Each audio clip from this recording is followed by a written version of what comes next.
As should be the case in every evolution, each crew member has a predetermined set of assignments or tasks that must be carried out to ensure the operation is timely and nothing gets missed.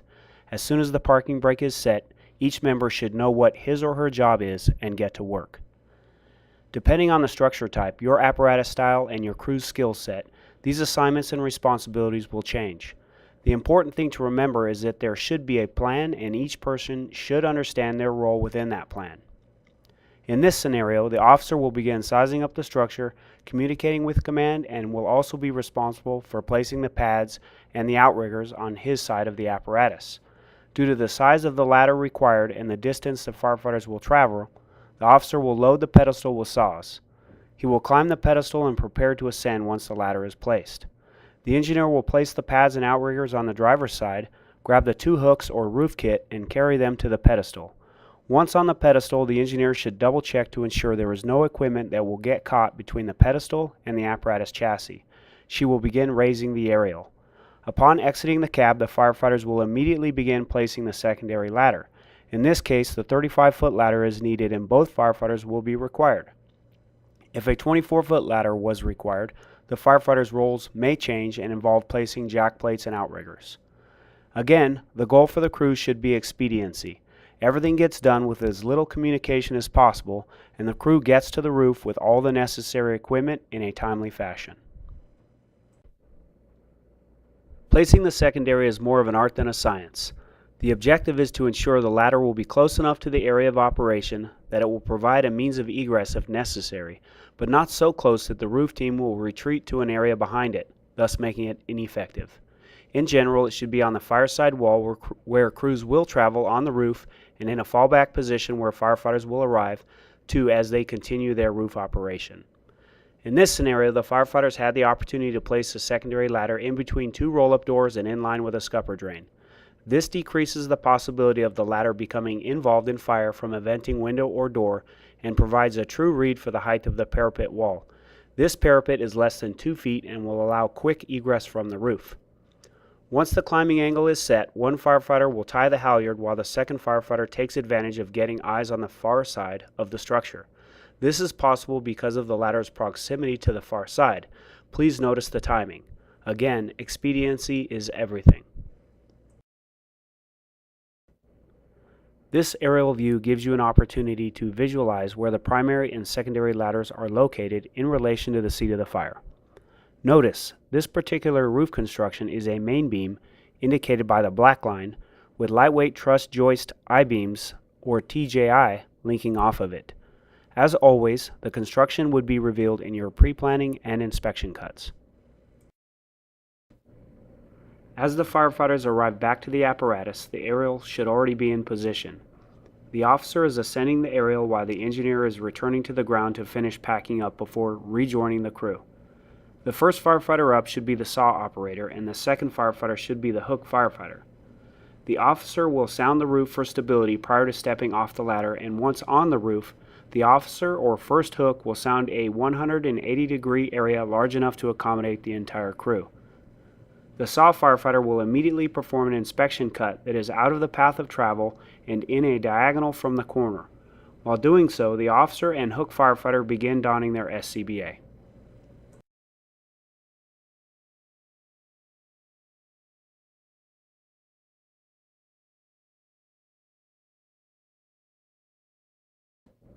The inspection cut should only be 6 inches by 6 inches by 6 inches and just large enough to stick an arm in. We should be concerned about making it so large that it places a significant draw on the fire or that someone could step into the hole given a lack of visibility or attention. Once the inspection cut is complete, the firefighter reaches in to feel for the construction.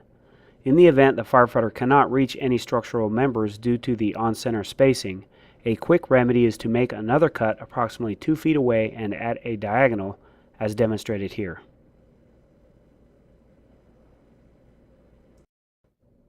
The inspection cut is designed to identify type and direction of construction, on-center spacing of construction, type and thickness of decking, type and thickness of membrane, and smoke and fire conditions in the immediate area.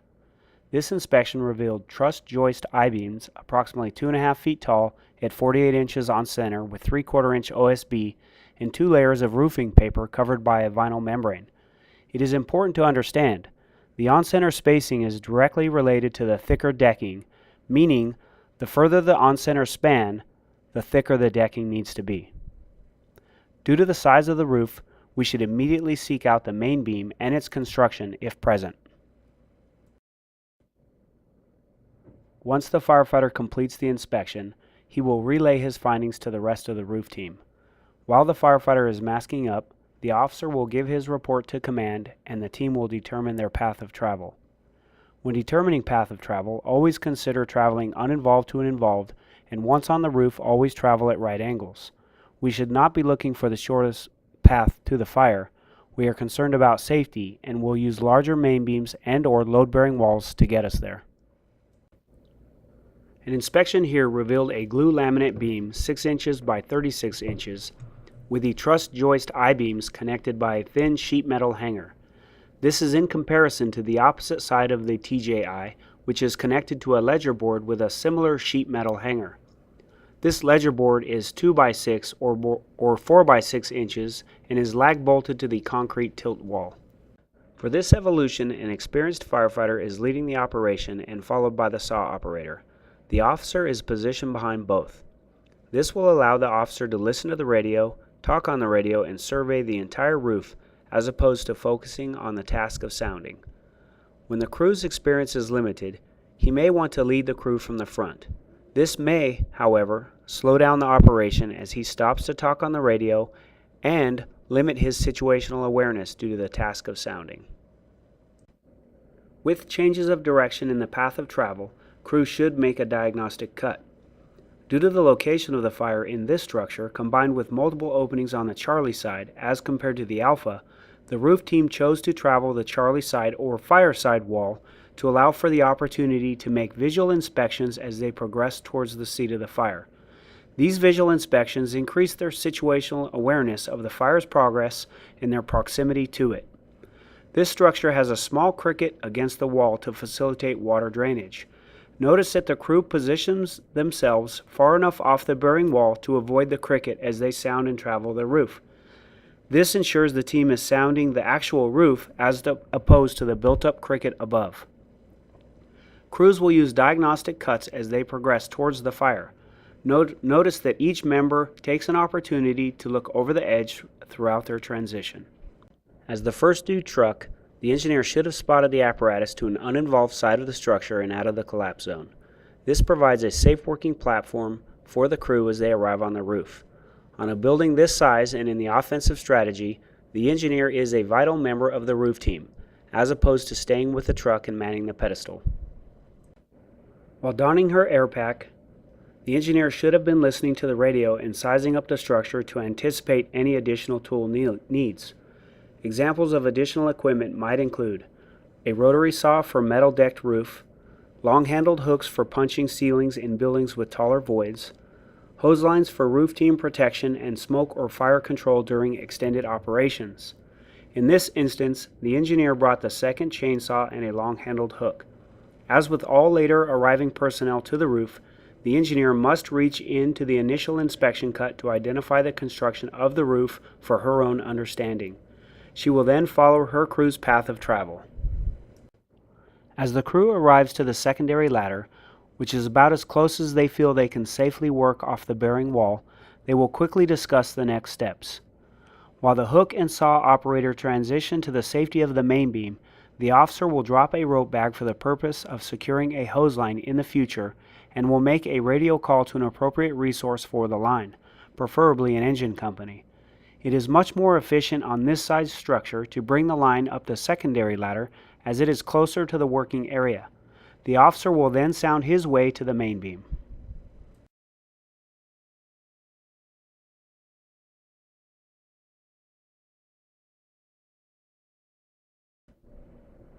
As they reach the main beam, the saw operator will make a diagnostic cut on both sides of the main. This is done to check conditions on both sides due to the possibility of a smoke curtain or interior wall directly beneath the main beam. The team then transitions down the main towards the fire while performing additional diagnostic cuts as well as surveying any roof penetrations for fire conditions and roof sag. Once the team has arrived to the location where they will begin their offensive operation, the operator should make one final diagnostic in the area of the opening. While the saw operator is working, the hook should again look over the edge to confirm they are in the right spot.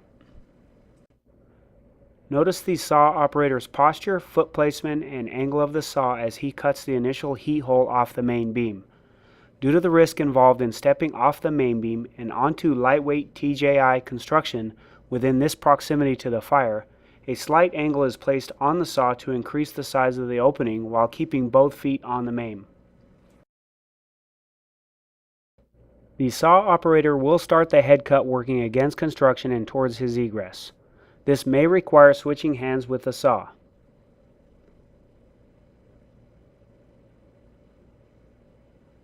Maintaining situational awareness and listening to the radio, the officer should be in position to watch the operation and survey fire conditions.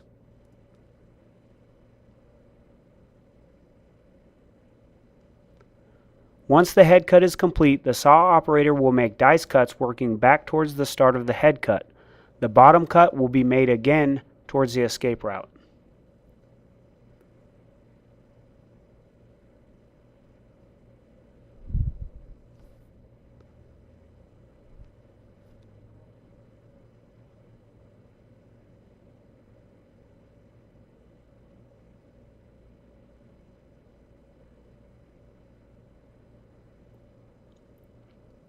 Due to the on-center spacing being greater than 24 inches, the operator is making single center rafter cuts to make the boards more manageable for the puller. Although this non-traditional cut appears to be very narrow, the overall length of the cut, combined with the width, equal approximately 24 square feet of ventilation, as compared to the traditional 4x4 hole. Due to the large on-center spacing, we will have to pull the boards rather than just louver them. This will minimize the chance the boards will fall in due to their weight, which will block the ventilation opening and possibly strike firefighters below. We will not pull any boards until the saw operator gives a nonverbal cue that he has completed his cuts. In this evolution, the hook firefighter will hand off the hook and use the fireman's axe to pull the boards from the hole. The puller will start pulling boards working again towards the escape route while constantly keeping his body between the fire and his escape route. The axe should be driven into the board on the far side of the rafter and nearest the attachment point to increase the chances of failing the nail. As always, foot positioning on the main is of paramount importance. As you see here, the firefighter lost his balance and fell backwards off the main. We must keep a low center of gravity with proper foot placement to prevent this from happening. This is a critical failure in the operation. The firefighter should be pulling in line with the main beam as opposed to perpendicular to it.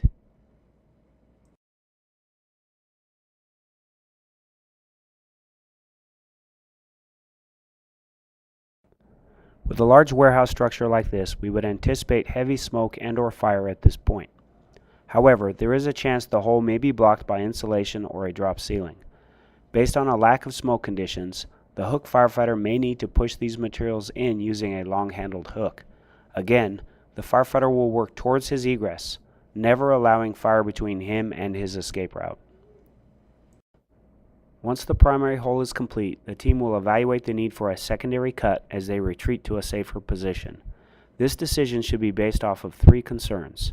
They are roof stability, the primary hole being overpressurized, and reports from interior crews on whether or not the initial ventilation was effective. While the need for additional ventilation is being considered, the engineer will sound back to the secondary ladder to hoist the hose line aloft. Using the existing rope, the engineer should use a hand-over-hand method to keep the rope over the edge and feeding back down the wall towards the ground, as opposed to tangled at her feet. If a lark's foot was used, she can quickly separate the hose from the rope by popping the hose apart while holding it over the edge. This will allow the rope to fall back to the ground for further use. She will then secure the hose on the ground with her foot while stretching a minimum of 50 feet of working line to the roof. Here the decision was made to continue with offensive ventilation. Working from a safe location near the bearing wall, The roof team used diagnostic cuts and good sounding to determine a safe location for their second cut, as they are now working over TJIs. Trading space for time is important here, and they should never have obvious signs of fire below their feet. The roof team's position off the bearing wall is predicated on two things. First, they must be far enough away from the wall to avoid cutting over the cricket, if present. Second, they want to provide enough room for extending the hole back towards their escape route. As you saw, the hook firefighter sounded out a large area in a circular motion to ensure enough area was sounded for the saw operator to cut and extend. This will also ensure the firefighters will not run into each other. As always, the saw operator will work towards his egress when making cuts. Tactically, this additional opening will increase relief for interior crews and may also help to confine the fire to this corner of the structure.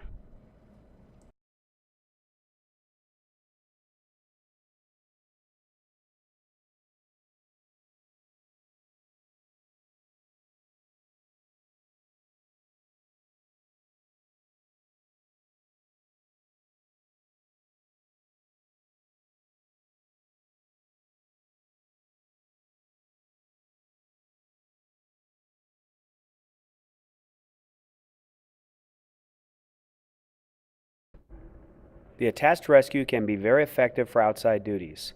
Additional ladders and forcible entry are a high priority on this structure. At some point, they may be sent topside to join the roof team. Once topside, the same rules apply to the rescue. They should consider bringing similar equipment as the initial roof team. They must sound the roof prior to stepping onto it and use the existing inspection cut to identify the construction. They should follow the path of the initial crew, at least to the main beam. If they use the main beam, using good sounding techniques, they will provide a second confirmed path of egress for all members on the roof. Once they arrive to the location of the team, they should have a face-to-face communication with the officer. When considering the placement for the defensive strip cut, the team must take into consideration how long they think it will take to complete the operation given the construction, size of the building, and human resources available. They should trade enough space to allow ample time to complete the operation before being overran by fire. Prior to starting the defensive operation, it is imperative to provide good diagnostic cuts between the offensive holes and where the defensive strip will be made. These cuts will be a direct indicator of the fire's advancement. Following a sounder, the saw operators will place multiple diagnostic cuts in various locations as they work back towards the position of where the strip will be. The strip will be with construction, and the lead saw will use a dice cut to identify the location of the TJIs. It is necessary to find the inside of the fireside TJI before starting the hot side cut. A helpful memory aid for performing these cuts regardless of the direction of construction is hot side L. The lead saw will start the hot side or fireside cut first, regardless of construction. The second saw will perform the L's or dice and bottom cuts.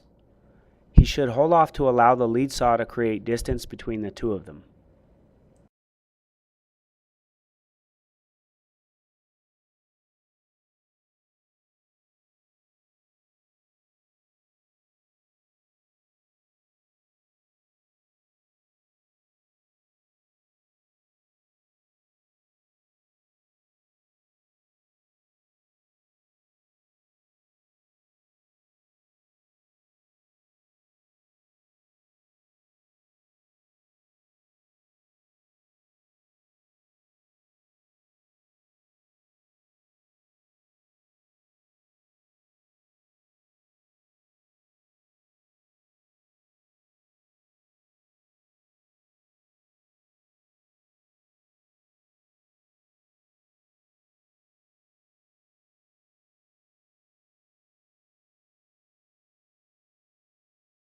As the lead saw finishes the hot side cut, he will return to the starting position to take over the bottom side cuts to speed up the operation.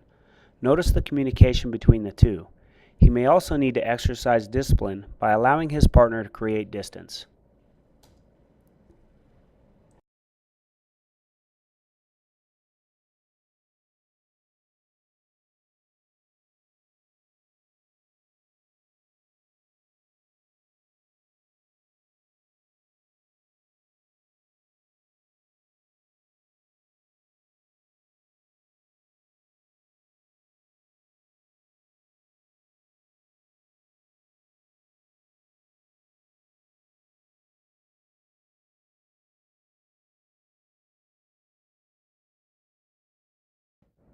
There will be no louvering of boards until communication with interior is achieved and hose lines are in place.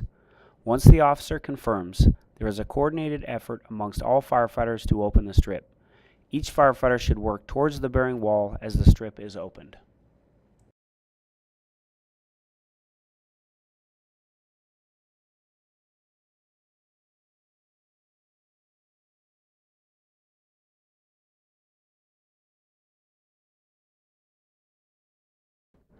The 4-foot on-center span of this roof system will make for a unique strip operation.